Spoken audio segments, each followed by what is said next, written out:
Good morning, everyone. Welcome to our very first class of academic writing. So, today we are going to learn some of the very basic things that are essential for any academic writer. So, let's begin with our lecture. The very first thing that we are going to learn is the difference between content writing and academic writing. Content writing is a very popular form of writing that you all must have come across, be in the applications that you use, the websites that you surf, and the various other browsers that you scroll through during your entire day. So, when you search something on Google and you see a number of articles, what are those articles? They are examples of content writing. Let's move ahead and see what are the basic differences between the two. Content writing versus academic writing. So, where do you find content writing? As I mentioned earlier, content writing is popularly found in websites, blogs, and other online media. On the other hand, academic writing you can see in reports, research papers, essays, academic journals, and so on. The purpose. What is the purpose of content writing? Content writing is a very powerful marketing tool. It is directly linked to marketing. Every single product that reaches us is marketed to us, and there is a very strong underlying content strategy behind it.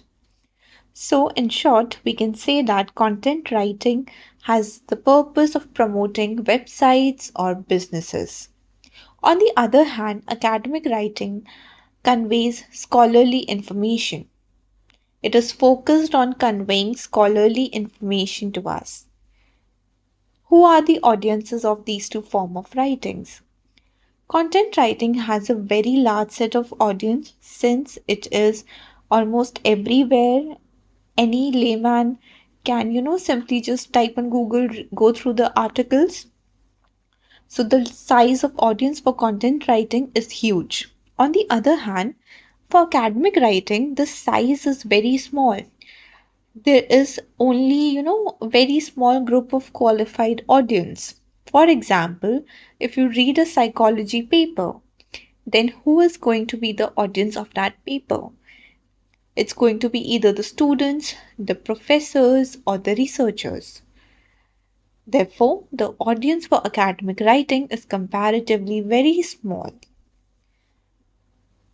Now comes the writing rules. Are there any rules in content writing? No, there aren't any as rules as such.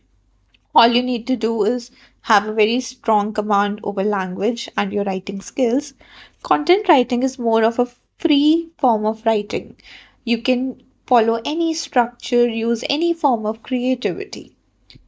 While academic writing does have a lot of writing rules. And all these rules you are going to study right now, right here in this lecture. Now let's proceed forward and see what are those rules. But before moving forward, there's a small question for you all. Do you think you will make some language mistakes when you write an academic essay? Think about it. Take 10-20 seconds and write down your response on your notepad.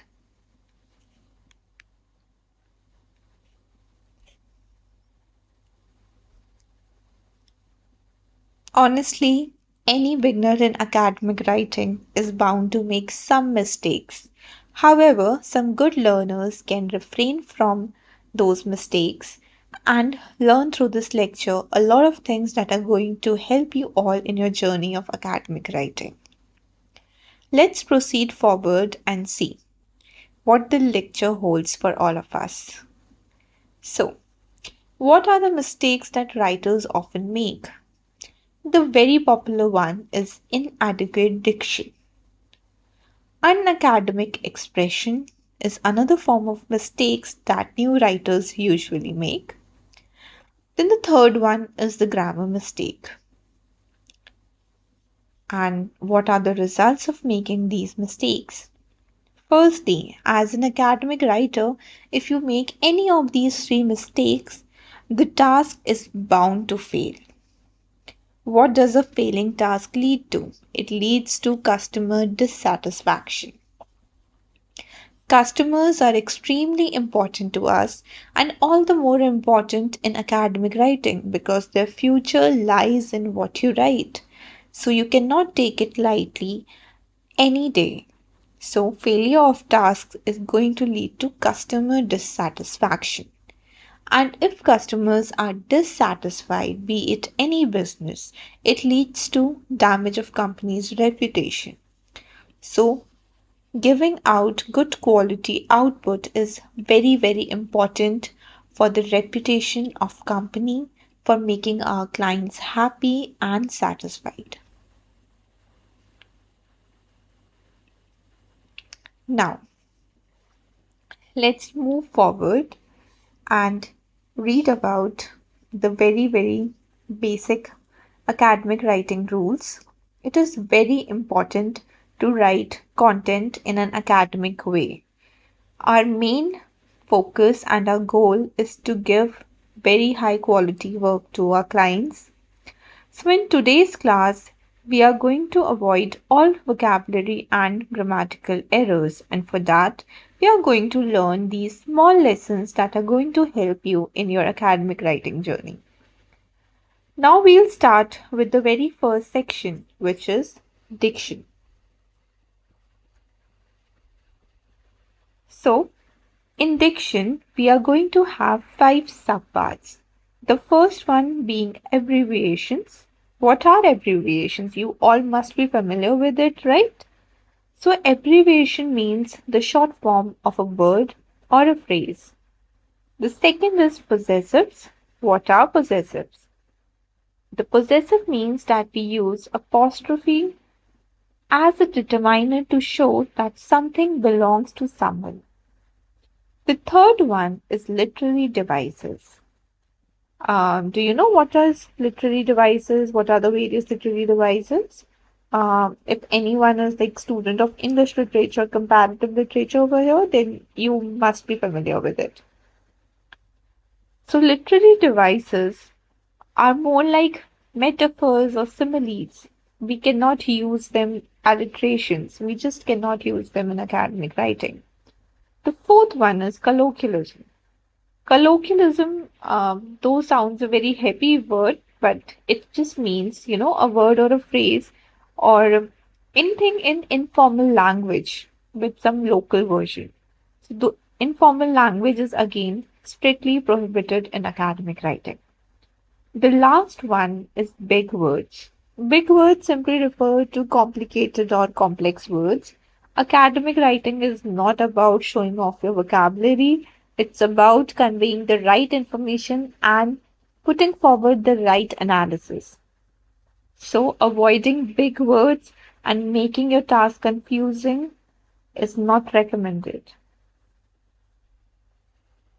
Now, moving forward, let's study abbreviations. So, in academic writing, you cannot use words like don't. No, that's a big no. Instead, what you need to write is do not. Similarly, you cannot write there. You have to write they are. You cannot write won't. You need to write will not. Similarly, think of some other abbreviations that we use in our day to day life, in our day to day, everyday vocabulary. Didn't. You need to write did not. So take care of these very small things because till now you all might be used to using these words in your writing, but in academic writing you need to refrain from using them. So once again, take a note that abbreviations are strictly not allowed. Now the second one, which is the possessives. In academic writing, using possessives apostrophe s is actually an example of informal expression. So, for example, over here, company's management. No, you cannot write like that. It's not allowed. Instead, you need to write as management of the company. Then here we have the second example, which is creditors' claims. Again, you cannot write like that. You need to write claims of creditors. This is the correct version. So, again, make a note that possessives, that is using apostrophe s, is strictly not allowed in academic writing. Now, a quick question for you guys. What do you think? Should all apostrophe s be banned in academic writing? Write down your answer, think for 20 seconds, and write it down. What do you think? Should we ban all apostrophes? Or are they banned in academic writing? Well, actually, the name of theories with s or apostrophe s can be written in academic writing. For example, Newton's third law. You can use apostrophe s, Newton's law of motion, Porter's five forces. It is completely okay to use apostrophe s in theories. So you can, just make a star at this point in your notebook and take a note of this. It is important to remember. Now, moving forward, the next one is literary devices. So, literary devices are basically metaphors, alliterations, simile. Over here, we have an example for you. He is a shining star in civil engineering. Can you write like this in content writing? Yes, you can. But can you write something like this in academic writing? No, sorry, you cannot. Instead, what you'll write is, he is famous in civil engineering. Why is the above sentence, the first sentence, incorrect? Because over here we have used a metaphor, shining star, which is a metaphor. And using metaphors in academic writing is not allowed. It is considered as an informal expression. So you cannot use metaphors and similes in academic writing. Now, moving forward, the fourth subcategory, which is of colloquialism. Colloquialism, as I mentioned earlier, is the use of informal expressions. For example, we use words like shady in our everyday conversation. But can you write something like shady in an academic paper? No, you cannot. So, what do you need to write instead? You need to use words like questionable, suspicious. Similarly, other colloquial phrases like left and right. Again, don't use it. Bird's eye view. Instead of left and right, write everywhere. So you need to make sure that you do not use any informal expression in academic writing. Now it's your turn. Over here on your screen, you can see two colloquial phrases. One is cop, the other one is bird's eye view. Take 30 seconds and write down the answers.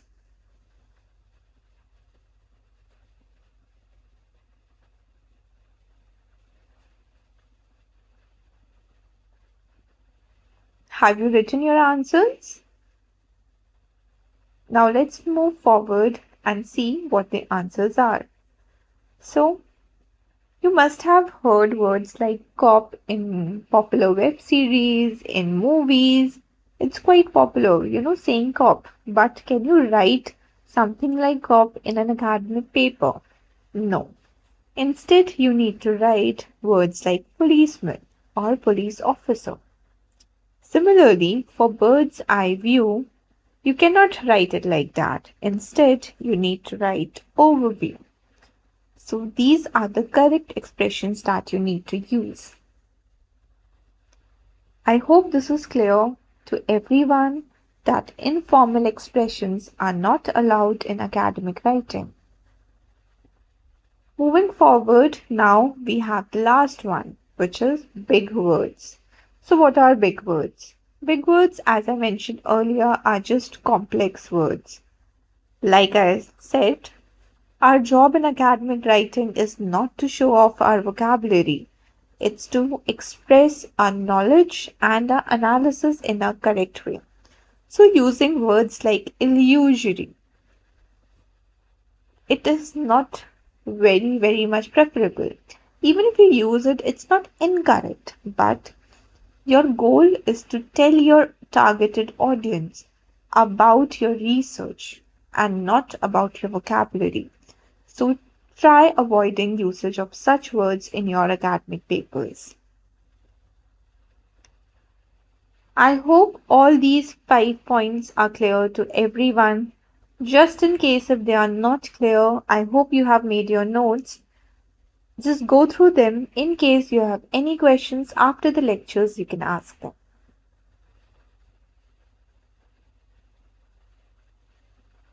Now, here's a small quiz for you. Please change the following phrases in academic writing. So, over on your screen, you can see two sentences. Change them into academic writing, into clear academic sentences.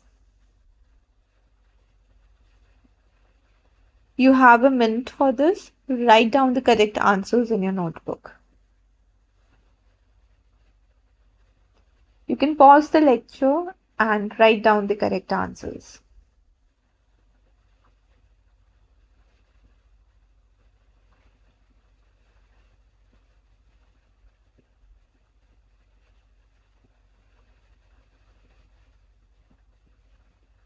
I'm moving forward to the answer section. So, the first sentence was Maslow's hierarchy of needs can't be used in Mary's report. So, what are the errors? The first one over here. Were you able to locate this in your answer? And then there's this error. Are you able to identify why I circled out these two things? These two words? So, the first problem that you can see, what is it? The use of abbreviation. As I mentioned in the lecture earlier, abbreviations are strictly not allowed. And here the sentence has Maslow's hierarchy of needs can't be used. So this is incorrect. Another error in this sentence is marries, possessive, apostrophe s. Again, this is not allowed in academic writing. So, the correct form of expression for any academic sentence would be Maslow's hierarchy of needs cannot be used in the report of Mary. Now, I hope the first answer is clear. Moving to the second one. Government is like a dam to the people against the wave of this pandemic. What is wrong here? Government is like a dam to the people. What is this? Over here, there's a usage of literary device. So, the government has been compared to dam of the people against the wave of this pandemic. No, you cannot write like this.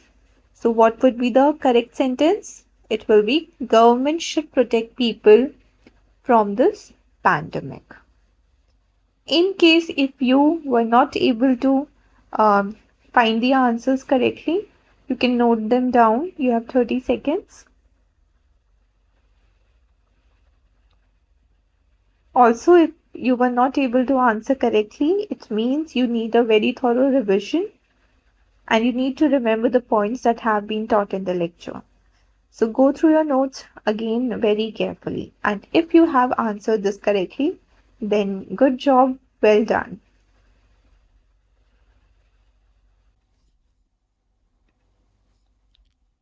Now let's move forward to our very next section, which is sentences.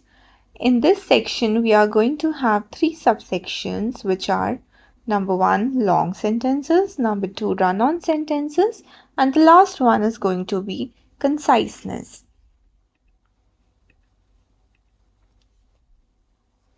So, the first one that we are going to study is long sentences.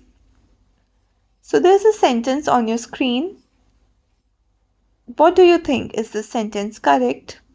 The sentence reads, As Grundy 2018 stated that Porter's five forces model being explored, which helps in identifying industry factors that affect external environment of an organization and helps in the formulation of a business strategy related to strategic management. So, wasn't the sentence very long and confusing to read and understand? Even for someone who has a very strong command over English language will find it difficult to read. What do you think? Is this sentence complete?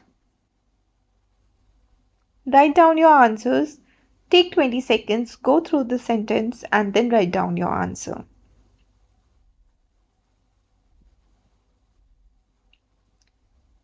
So the answer is no. There is no verb in the main clause. So the sentence is quite long, and sometimes you may make, some mistakes in writing these very complex sentences. So it is better to avoid writing long sentences in academic writing. Now I'll show another example. The investment environment in Australia showing great future opportunities. What do you think? Is this sentence complete?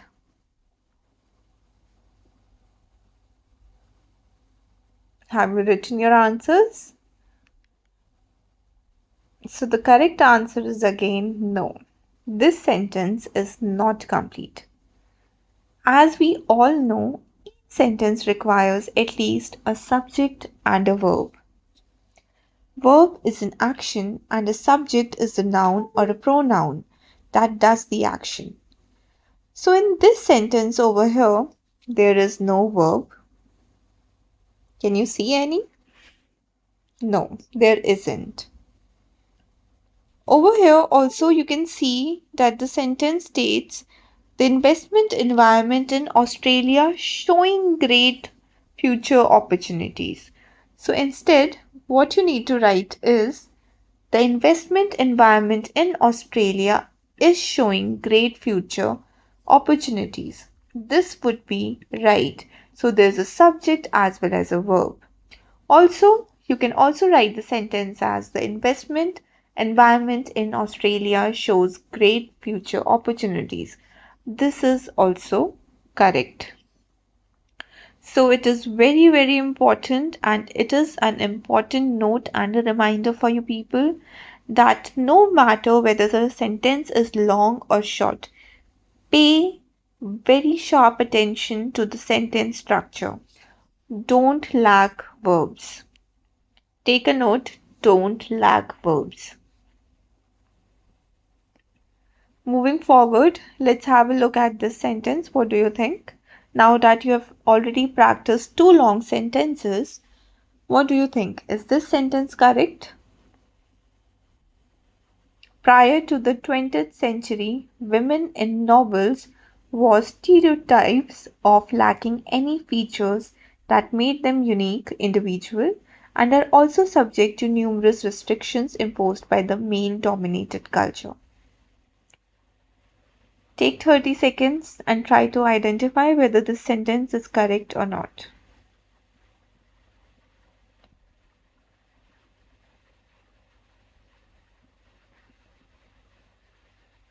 Okay, so the answer is no.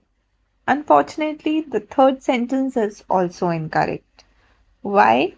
There are three identifiable mistakes in this particular sentence. The first one, the word women here is plural, right? So we need to use were instead of was. Secondly, since the word them here is also plural, you need to use individuals. There will be an S. Instead of individual, we need to use individuals. And then the word are again. We cannot use the word are. The writer identifies that the word women is plural. However, the verb tense is not coherent in this sentence since the time is prior to the 20th century. Thus, we need to use were. Is it clear? Prior to the 20th century, women in novels were stereotyped of lacking any features that made them unique individuals, and instead of are, we are going to use were, also subject to numerous restrictions imposed by the male dominated culture. So, were you able to identify these mistakes in the third long sentence? If you were, then you are doing a very good job, and if you were not, then you need to work hard. So, the third sentence would be a wrapping sentence here, and we highly recommend that avoid writing long sentences or complex sentences in your writing since they cause a lot of problem. The first one is fragment. It means that if you write long or complicated sentences in academic writing, you may lack proper verb. Besides, it may also cause coherence issues. As the example I've shown you guys just now, subject verb agreement and tense may be incoherent in the long sentence. Moreover, you may mix up the singular and plural in long sentences. Therefore, we highly recommend that you do not write long sentences or complex sentences in academic writing in order to avoid these mistakes. Take a note of this, make a star in your notebook and write it down. Do not write long sentences or complex sentences in academic writing. Written.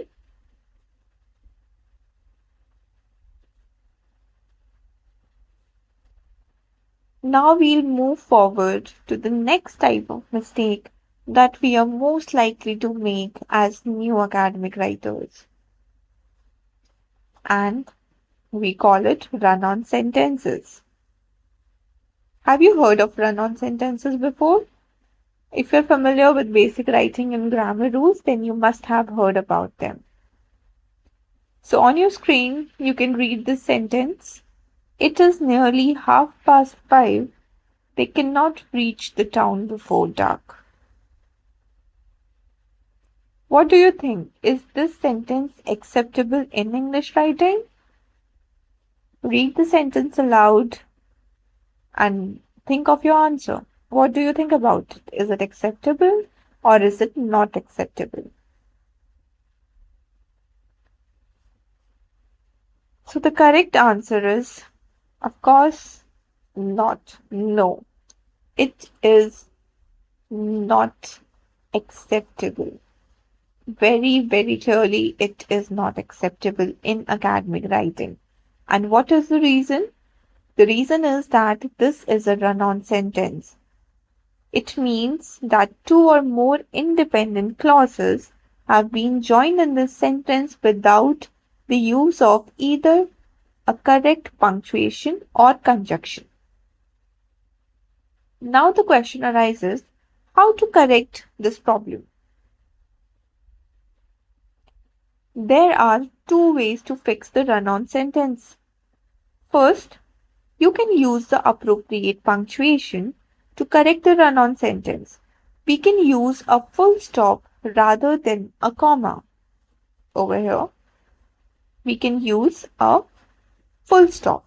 instead of the comma.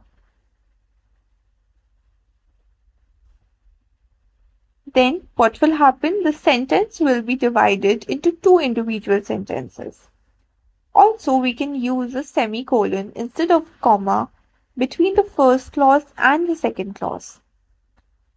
Another thing that we can do is we can use some other conjunction here to make the second sentence dependent on the first sentence.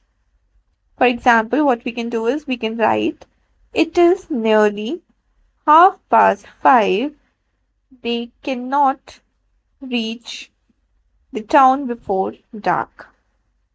You can see we have used a punctuation over here. Here we have used a semicolon. And over here in the third example, we have used the conjunction so, and we have made the second clause dependent on the first clause. So the sentence becomes, it is nearly 5:30, so they cannot reach the town before dark. Now I'll give you more explanation about conjunctions. So on your screen, you can see fanboys. Interesting, right? Fanboys. So what does it stand for?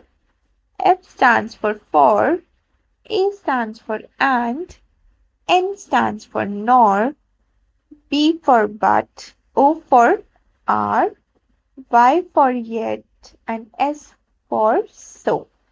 So it makes fanboys. It is actually a very convenient recipe for memorization. It is very easy to, keep it in your memory. You can note this down, fanboys.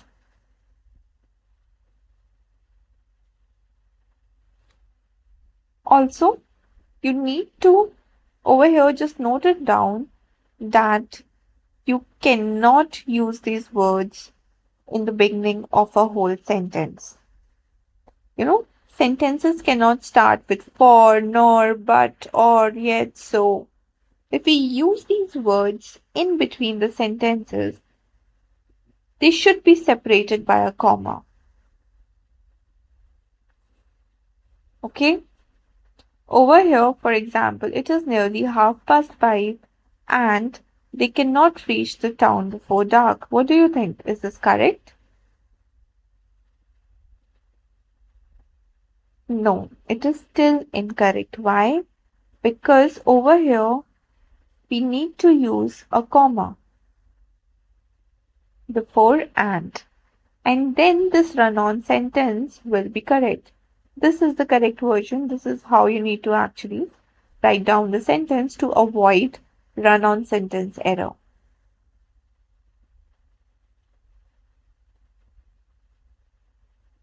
Now we move forward to a second short quiz. Over here, you need to correct the sentence. On your screen, you have the sentence. The overall benefits of the business society relationship are not extracted efficiently, and this is a key challenge across the current operations.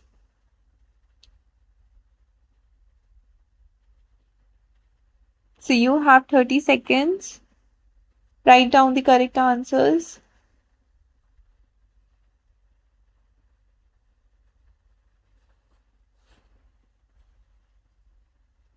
You can pause the lecture and write down your answer.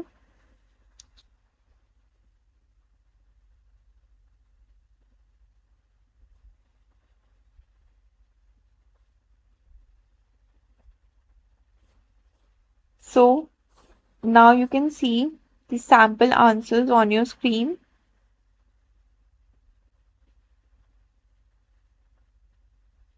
Our original sentence had run-on sentence problem. So we have three ways by which we can fix that sentence. So over here on your screen, you can see we have placed a comma before and we have fixed the sentence. In the second version, we have placed a semicolon and fixed the sentence. And in the third version, we have divided the sentences with a full stop and made them two individual sentences. So these are the three ways. If you have given The correct answers give yourself a pat on your back and a score of 10. Congratulations.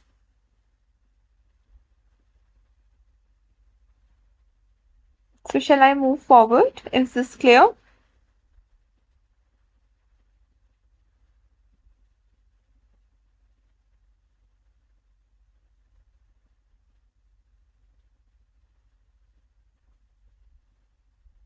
Now, we have two very important points to remember. Keep your pen ready and note these 2 points down. So, the first point is run on sentences seem to be simple problems but hard to get rid of. And the second is two complete sentences should be logically or adequately connected.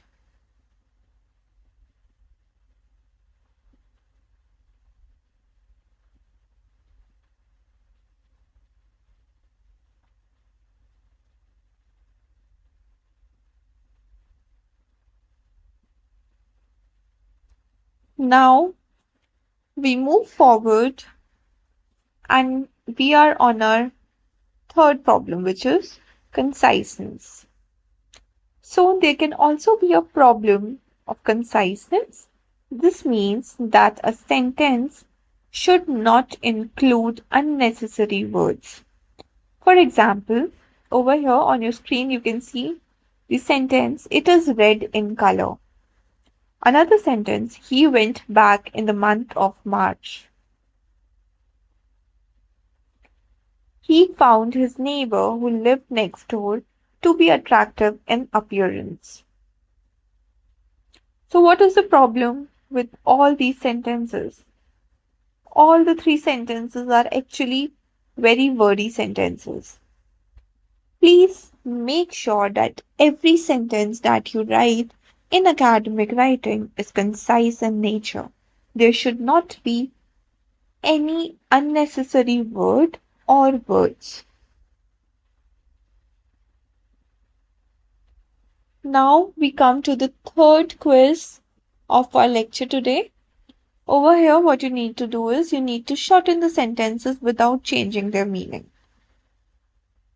So, as you can see on your screen, yesterday when I went to the park, my friend, the individual whose name is Jake, went with me and we had fun due to the fact that we were in good mood. Please shorten the sentence. Take a minute and shorten it.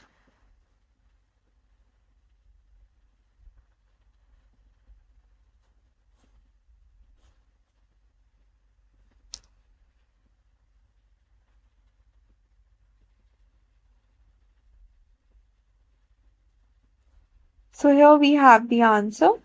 Yesterday I went to the park with my friend Jake and we had fun. Your answer can be slightly different than this one.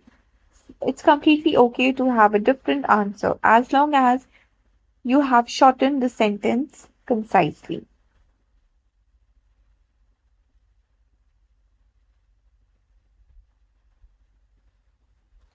Take a note down, make a star, and make sure that all sentences should be concise and not wordy. Write this down in your notebook. All sentences should be concise and not wordy. Do you have any questions about this lecture so far? If you have any, just note them down and you can ask them towards the end.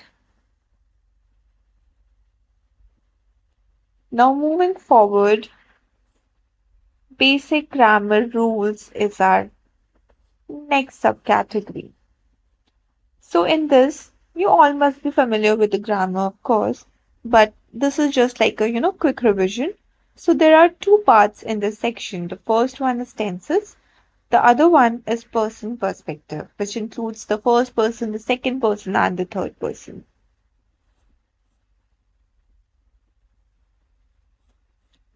So on your screen, you can see three sentences. Can you tell me which tense is used in each of these sentences?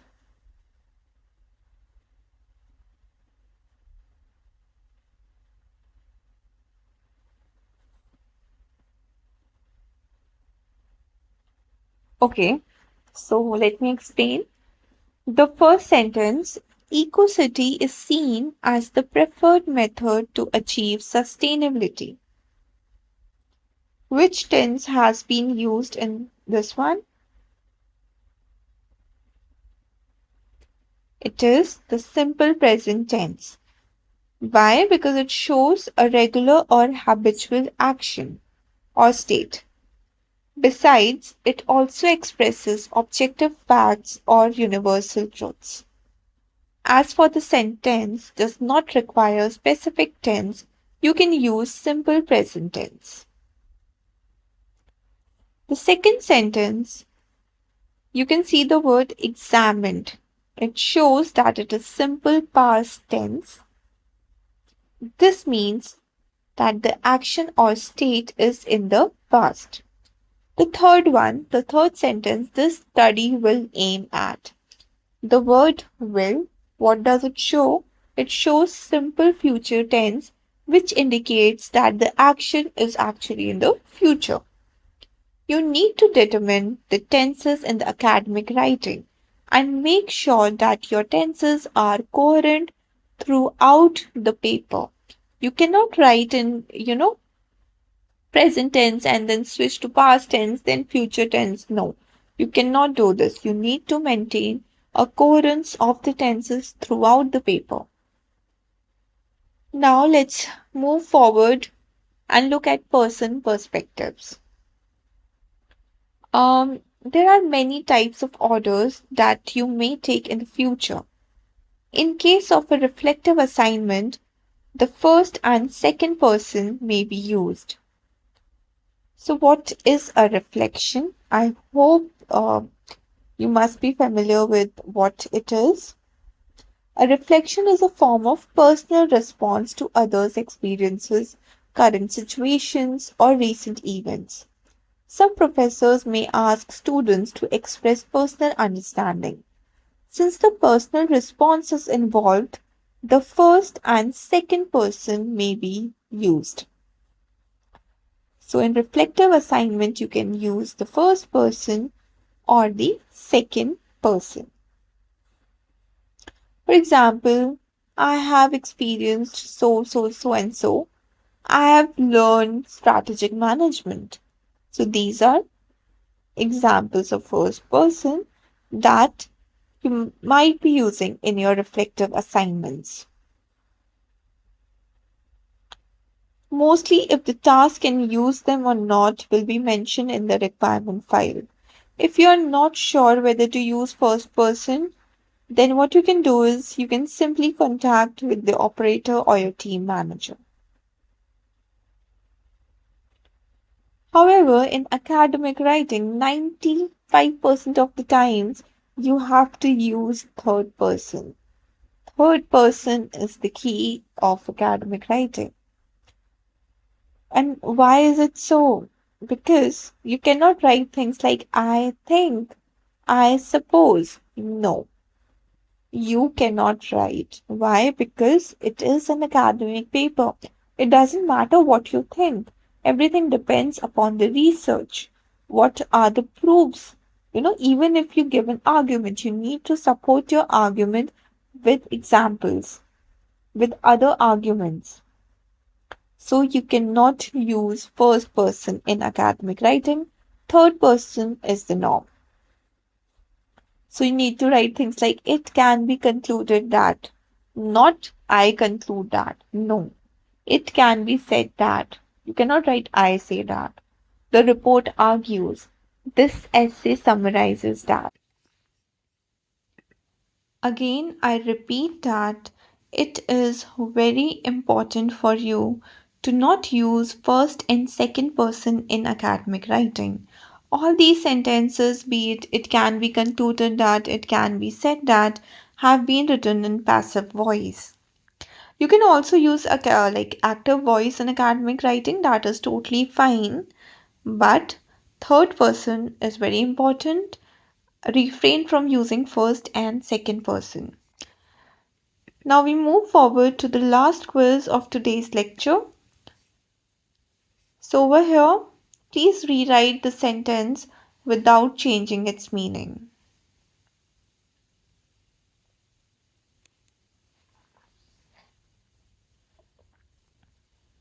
Take 30 seconds and write down the correct answer. You need to rewrite the sentence into an, more academic sentence without changing its meaning.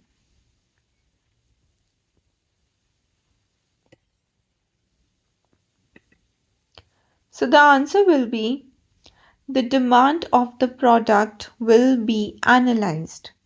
Or you can also write as the report will analyze the demand of the product. So, do you have any questions so far? If you have any questions, please make a note of them and we will take the questions towards the end, or you will be assigned a suitable person who will be solving up all your queries. Take a note and write down all the questions, write down all the important points, and make sure that you revise them. Now, before I conclude our today's lecture, I'll take you through a brief summary of what all we learned today. So, firstly, we learned about diction. We learned that we do not have to use colloquialisms, possessives, and literary devices in academic writing. Then we moved forward and we learned about sentences. We need to avoid long and complex sentences and run on sentences. We also learned that we need to make sure that our sentences are clear and concise. After that, we moved on to learning some of the very basic grammar rules. We do not have to use first and second person in academic writing unless the requirement asks us to do so. You always need to write in third person. Make a note of it that you always need to use third person in academic writing. Now that is all for today, and now I'll be sending you a very small test. You can find all the answers in this very lecture for the test. So if you have paid attention and have learned whatever has been taught to you, you are surely going to excel in the test. All the very best for the small test. And that's all for today. Hope to see you in the next lecture. Thank you.